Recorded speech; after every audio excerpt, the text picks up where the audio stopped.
बोलतोई गे खाकी बरदी एते चहलै हमर गुंडा गरदी बोलतोई गे खाकी बरदी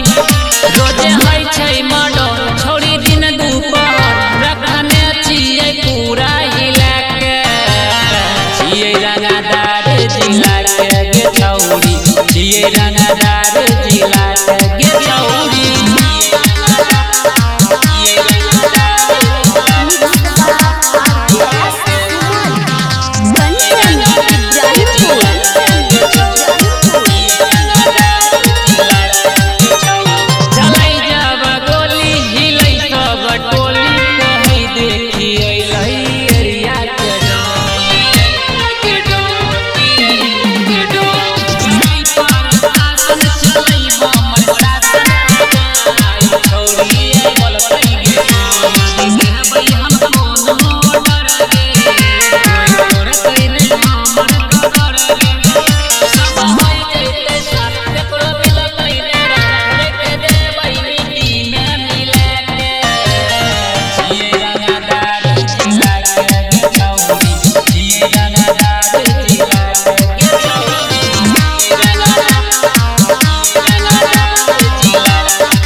जिला के गे छौरी छियै रंगदार जिला